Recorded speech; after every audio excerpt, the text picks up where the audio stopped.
Guys this Aniket Choubey और आज की वीडियो में हम लोग बात करने वाले हैं कि भैया एग्जाम्स में जब हम जाते हैं तो अपनी आंसर शीट में अपने आंसर को प्रेजेंट कैसे करें, खासकर थ्योरी के पेपर में। अब देखो दिक्कत क्या होती है, थ्योरी में लिखना बहुत कुछ होता है और वहां पे एग्जामिनर की सब्जेक्टिविटी इन्वॉल्व होती है। प्रैक्टिकल पेपर में तो कोई दिक्कत नहीं है, आपने क्वेश्चन सॉल्व कर दिया, आंसर आ गया, एग्जामिनर ने मैच कर लिया, अगर मैच है तो आपको फुल मार्क्स मिल गए। बट थ्योरी में ऐसा नहीं होता। थ्योरी में एग्जामिनर को आपकी प्रेजेंटेशन भी दिखती है, आपने अपने आंसर को कैसे प्रेजेंट किया है। और एक बात तो सच है यार, देखो जो दिखता है वही बिकता है, राइट। एक कहावत है, what you know matters but how you present it matters the most. आप क्या जानते हो वो तो बहुत जरूरी है, पर आप उसको प्रेजेंट कैसे करते हो ये उससे भी ज्यादा जरूरी है। और एग्जाम में हमें यही वाली गेम खेलनी है। देखो जब मैं क्लास 12 में था तो मेरे बिजनेस में मैंने 96 मार्क्स स्कोर किए थे। और बिजनेस एक कंप्लीटली थ्योरी वाला पेपर है, ये बात तुम्हें पता है, राइट। ऐसे में थ्योरी के पेपर में स्कोर कैसे करें, देखो कुछ टिप्स हैं, कुछ तरीके हैं जो मैंने अप्लाई किया था, मेरे टीचर से मुझे बताया था, और वही चीजें मैं तुम्हें बताने वाला हूं इस वाली वीडियो में, ठीक है। यहाँ पे मैं तुम्हें कुछ एग्जाम राइटिंग टिप्स दूंगा, कुछ ऐसे तरीके जिसको अगर तुम यूज करते हो तो तुम अपने एग्जाम्स में 10 से 15 मार्क्स आराम से इंक्रीज कर जाओगे, सिर्फ बेटर प्रेजेंटेशन की हेल्प से, राइट। तुम्हें कुछ एक्स्ट्रा एफर्ट नहीं करना, कुछ बहुत ज्यादा मेहनत नहीं करनी, बस जो अभी बताने वाला हूं उनको तुम्हें ध्यान से एग्जाम में अप्लाई करना है, ठीक है। और जब तुम ऐसा करोगे ना तो तुम देखोगे कि तुम्हारे नंबर 10 से 15 नंबर बढ़ गए एग्जाम में, सिर्फ ये वाली टिप्स यूज करने से, राइट। तो अगर तुम चाहते हो कि तुम्हारे भी एग्जाम में, थ्योरी वाले एग्जाम में अच्छे नंबर आए, तो यार ये वीडियो तुम्हें देखनी है। और देखो यहाँ पे ना मैं कोई ज्ञान बेचने नहीं आया, ठीक है। कट टू कट बात करेंगे, एकदम शॉर्ट में बात करेंगे और वही ट्रिक बताएंगे जो काम करती है एक्चुअल में, ठीक है। तो चलो फिर स्टार्ट करते हैं। अच्छा देखो मैंने ना यहाँ पे कुछ एक 10 एक पॉइंट लिख दिए, ठीक है। और इन हर एक पॉइंट पे हम डिस्कस करने वाले हैं। अब आप में से कुछ लोग बोल सकते हो कि भैया इसमें से कुछ पॉइंट्स हमें पता है, बहुत कॉमन है। देखो एक बात सच है कि कुछ पॉइंट्स कॉमन होंगे, आपको शायद पता होंगे, पर इस वीडियो में मैं इन पॉइंट में भी कुछ चीज बहुत डीप में डिस्कस करने वाला हूँ, जो कि आपको बहुत ज्यादा हेल्प करने वाली है, राइट। तो ये वीडियो आपके काम तो आएगी, ये बात तो पक्का है, ठीक है। आप इस वीडियो को एंड तक देखोगे ना तो आपको कुछ ना कुछ ऐसा नया जरूर जानने को मिलेगा जो आपको पहले बिल्कुल भी मालूम नहीं था। और जब आप लोग ये वाले पॉइंट्स को अपने एग्जाम में अप्लाई कर रहे होंगे तो आपको याद आएगा कि हाँ हमने चीज भैया सुनी थी, और आपके मार्क्स में आप अपना इंपैक्ट, इसका फर्क देख पाओगे, राइट। तो स्टार्ट करते हैं। सबसे पहला है फ्रेश आंसर फ्रेश पेज। देखो ये रूल ना बहुत काम का है, बहुत ज्यादा काम का है। और इस रूल को मैंने ना सिर्फ अपने स्कूल में बल्कि अपने कॉलेज में और अपने प्रोफेशनल एग्जाम में भी यूज किया हुआ है। हम लोग ये गलती करते हैं, हम लोग एग्जाम में आकर ना कई बच्चे पेज को बचाने की कोशिश करते हैं। एक चीज समझो, आपको पेज बचाने की जरूरत नहीं है वहां पे, ठीक है। एक चीज समझना, एग्जामिनर नहीं जानता कि आप कौन हो, आपने पूरे साल में कितनी मेहनत करी है, वो नहीं जानता कि आपने कितनी पढ़ाई करी है, आपको कितना आता है। आपके आंसर शीट को देख करके ही वो आपके बारे में जज करने वाला है कि आपको कितना आता है, आपने कितनी अच्छी तैयारी करी हुई है। इसीलिए हम एग्जामिनर को जो भी परोसने वाले हैं ना, उस प्लेट में हम उसका एग्जामिनर को इतना सजा सजा के आंसर देने वाले हैं कि वो देख के वो खुश जाए, राइट। और जो एक चीज तुम समझना यार, अगर तुम्हारे सामने एक प्लेट में खाना है, उसमें चावल रखा है, चावल के ऊपर दाल पड़ी है, उसके ऊपर रोटी पड़ी है, उसके ऊपर सब्जी पड़ी है, सब कुछ एकदम हौच पौच रखा है, तो क्या तुम्हारा खाने का मन करेगा? नहीं, तुम्हारा मन खराब हो जाएगा, तुम्हें गुस्सा आएगा। सेम यही कंडीशन एग्जामिनर के साथ भी होती है। जब तुम्हारे पेपर को देखता है और तुम लोगों ने एग्जाम में करा क्या होता है, सारे आंसर को बिल्कुल ऐसे क्लोज लिखा होता है। ऐसा नहीं करना।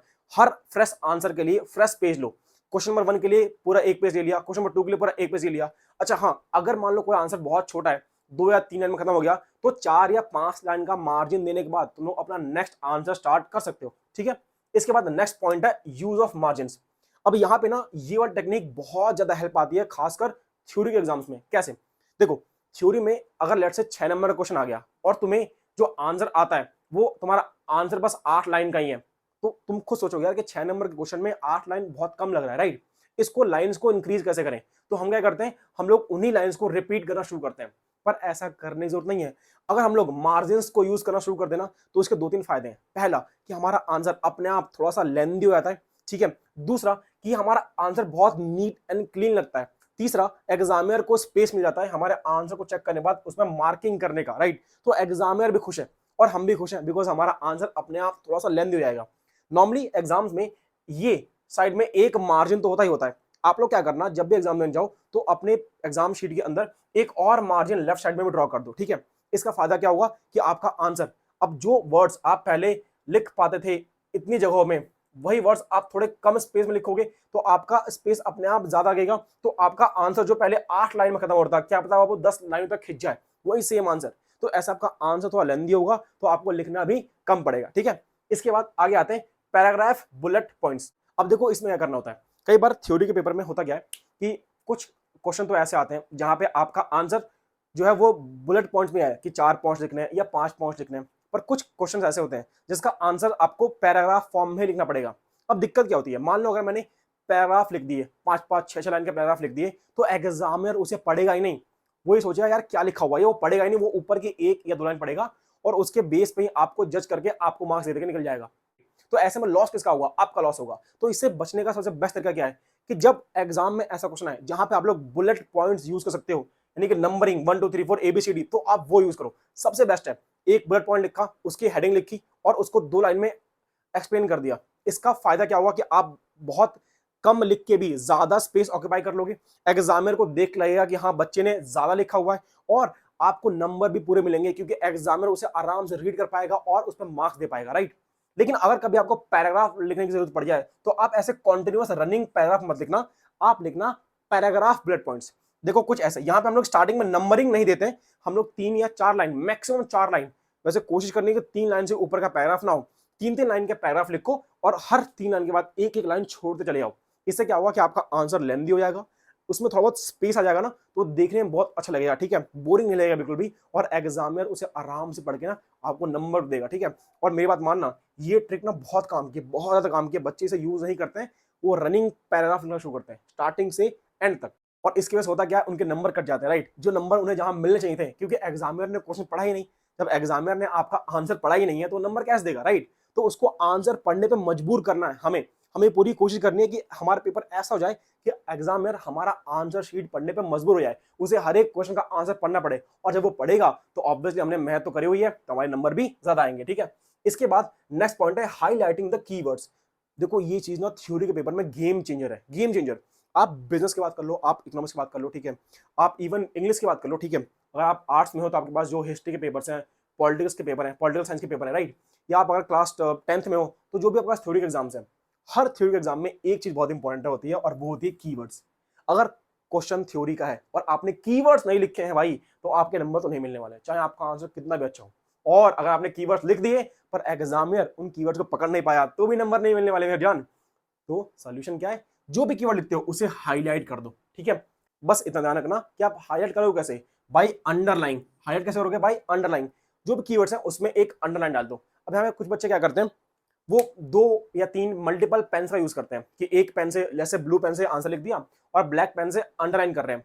अगर आपके पास इतना टाइम बचता है तो आप ऐसे कर लो, और अगर नहीं बचता है तो आप सेम पेन से भी अंडरलाइन कर सकते हो, वो वैसे ही आराम से दिख जाता है, तो सेम पेन से करने में भी कोई दिक्कत नहीं आती। अच्छा एक और बात, जब तुम आंसर लिख रहे हो तो ना उसके साथ साथ ही इंपॉर्टेंट कीवर्ड्स को ऐसे हाईलाइट करते रहना, वरना होगा क्या कि तुम छोड़ दोगे कि एंड में कर लेंगे और एंड में तुम्हारे पास टाइम बचेगा ही नहीं, तो ये चीज मिस हो जाएगी, राइट। तो ऐसा ना हो इसलिए साथ साथ ही कीवर्ड्स को ऐसे हाईलाइट कर चलोगे ना, एकदम मजा आ जाएगा, ठीक है। आगे बढ़ते हैं, नेक्स्ट है डायग्राम्स या कंपैरिजन टेबल्स। इन शॉर्ट किसी भी टाइप की पिक्टोरियल या ग्राफिकल प्रेजेंटेशन। देखो थ्योरी के पेपर में ना, अगर आप चाहते हो कि एग्जामिनर आपका आंसर बिना पढ़े आपको मार्क्स दे दे, तो सबसे बेस्ट तरीका पता है क्या है कि आप उस आंसर को एक ग्राफ के रूप में प्रेजेंट कर दो। जहां पे ये पॉसिबल है, ऑब्वियस बात है हर जगह पॉसिबल नहीं होगा, पर जहां पे ये पॉसिबल है ना, वहां पे अगर आपने ग्राफ बना दिया, आपने कोई टेबल बना दी, आपने कोई भी ग्राफिकल प्रेजेंटेशन कर दिया ना, तो एग्जामिनर उस ग्राफ को देखेगा और फुल मार्क्स खत्म, राइट। वो आपका आंसर पढ़ेगा ही नहीं मेरे भाई। और पता है इसका फायदा क्या होगा, इसका फायदा आपका होगा कि अगर जैसे एग्जांपल इकोनॉमिक्स में, बिजनेस में कई सारे ऐसे क्वेश्चंस हैं जिसमें ग्राफ्स पॉसिबल हैं, तो उनकी ग्राफ्स की बहुत अच्छे से प्रैक्टिस करना, ठीक है। इसका फायदा क्या होगा कि अगर आपने एग्जाम में वो ग्राफ्स एकदम सही से बना दिए और आंसर लिखने में आप कहीं भूल गए, आपको याद नहीं, आपने कोई गलती भी कर दी ना, तो भी कोई दिक्कत नहीं है, वो ग्राफ्स उस चीज को कवर कर जाएंगे और तुम्हें पूरे नंबर मिल जाएंगे, ठीक है। और ये चीज तो यार हम खुद यूज करते हैं, बीइंग अ प्रोफेशनल भी हम अपने एग्जाम्स में भी इन चीजों को यूज करते हैं, राइट। इसके बाद जो नेक्स्ट पॉइंट है वो है large font size with little bit extra space. अब देखो बच्चों के साथ दिक्कत क्या होती है, एक बात ना ऐसे दिल पे हाथ रखना और कसम खा के बोलना कि थ्योरी के पेपर में ना सबसे बड़ी समस्या क्या है मेरी, कि भैया मैं आंसर को लिख ही नहीं पाता। एग्जाम में क्वेश्चन आया 6 नंबर का और मेरे पास बस 4 लाइन का आंसर है, तो आंसर को बड़ा कैसे करें। तो देखो कुछ कुछ तरीका आपको बताया मैंने। पहला कि आप लोग डबल मार्जिन यूज कर लो, दूसरा आप पैराग्राफ बुलेट पॉइंट यूज कर लो, 2-2 या 3-3 लाइन के पैराग्राफ बनाओ और उसके बाद एक एक लाइन छोड़ते ले जाओ, तो आपका आंसर और लंबा हो जाएगा। और अगर इसे थोड़ा और लंबा करना है, थोड़ा और बड़ा करना है, तो एक और तरीका जो मैंने यूज किया था अपने क्लास 12th में, कि ना आप अपने जो नॉर्मल आपकी हैंडराइटिंग है उससे थोड़ी सी ज्यादा साइज में लिखने की कोशिश करना, लार्ज फॉन्ट साइज, ठीक है। और उनके बीच का स्पेस हल्का सा इंक्रीज करना, बहुत ज्यादा नहीं। इसके लिए आपको थोड़ी बहुत प्रैक्टिस करनी पड़ेगी, ठीक है, ताकि वो बहुत ऑकवर्ड ना लगे देखने में। पर एक रूल दूं कि आप एक लाइन में कोशिश करो कि 10 वर्ड से ज्यादा मत लिखो, ठीक है। अगर आपने एक लाइन में 10 वर्ड से ज्यादा लिख देना तो आपका आंसर बहुत छोटा हो जाएगा। डिपेंड्स अपॉन कि आपका पेपर का साइज कैसा है, हॉरिजॉन्टल या वर्टिकल है, but 10 words is a good thing. अगर आप एक लाइन में 10 वर्ड लिखते हो ना तो आपका बहुत अच्छे से स्पेस यूटिलाइज हो जाएगा और आपका आंसर थोड़ा लेंथी हो जाएगा, ठीक है, जिसमें आपको मार्क्स मिलने के चांसेस एकदम ऐसे बढ़ जाते हैं। इसके बाद जो नेक्स्ट पॉइंट है वो है एक्सप्लेन, डिस्क्राइब या इन योर ओपिनियन। एक चीज समझना, पता है आपको हमारे थ्योरी के एग्जाम्स में नंबर सबसे ज्यादा कटते कहां पर है? यहीं पर। हम कभी क्वेश्चन ध्यान से पढ़ते ही नहीं है। क्वेश्चन ने पूछा क्या हुआ है, एक्सप्लेन करने को, हम उसमें पता नहीं क्या क्या लिखे आ रहे हैं। क्वेश्चन बोला भैया तुम्हारे ओपिनियन में क्या आंसर है बता दो, हम पता उसमें क्या क्या लिखे आ रहे हैं। एक चीज समझना, क्वेश्चन ने जो बोला है आपको वही लिखना है। नेक्स्ट पॉइंट भी तो यही कहता है, focus on what question is asking. Question क्या पूछ रहा है उस पर ध्यान दो। अगर क्वेश्चन ने बोला कि एक पूरे केस स्टडी के बाद in your opinion is this correct, तो तुम्हारा आंसर शुरू होना चाहिए पता कैसे, कि इन माय ओपिनियन या इन आवर ओपिनियन या फिर यस दिस इज करेक्ट या दिस इज रॉन्ग, ऐसा करके तुम्हारा आंसर डायरेक्टली उस चीज से शुरू होना चाहिए जो वर्ड क्वेश्चन को चाहिए। इसका पता फायदा क्या होता है कि एग्जामिनर को जो आंसर चाहिए ना, मार्किंग स्कीम में जो आंसर लिखा हुआ है वो आंसर तुमने सबसे पहले लिख के दे दिया, एकदम टॉप पे परोस दिया, तो वो बाकी का आंसर पढ़ता ही नहीं भाई मेरे, वो उसको देख के नंबर दे देता है, ठीक है। तो ये ध्यान रखना। इसके बाद एक और चीज जो आपके बहुत काम आ सकती है और वो है ये, no clutter, keep it clean. देखो हम लोग ना कई बार क्या करते हैं कि प्रैक्टिस ही हम लोग एग्जाम में आकर करते हैं। देखिए समझना, प्रैक्टिस आपने घर पे करनी है, एग्जाम में जाके पेपर सॉल्व करना है, पेपर लिखना है। तो आपको जितना ऐसा लिखने के बाद काटना पीटना हो, जितने भी गंदगी करनी है अपने एग्जाम शीट पे, अपने आंसर शीट पे, वो घर पे प्रैक्टिस टाइम पे कर लो। एग्जाम पेपर में, एग्जाम के टाइम पे, एग्जाम की शीट पे कोशिश करना कि कम से कम क्लटर हो। जितनी कम गंदगी होगी, पेपर देखने में जितना अच्छा लगेगा, आपकी थाली में डिशेस जितनी अच्छे से आपने परोस रखी होंगी ना, एग्जामिनर को उसको देख के उतना ज्यादा मजा आएगा और वो आपको उतने ही अच्छे नंबर देने वाला है, ठीक है। तो कोशिश करनी है कि एग्जाम पेपर में ज्यादा क्लटर ना हो, ज्यादा गंदगी ना हो, वो एकदम साफ सुथरा एकदम क्लीन रहे, ठीक है।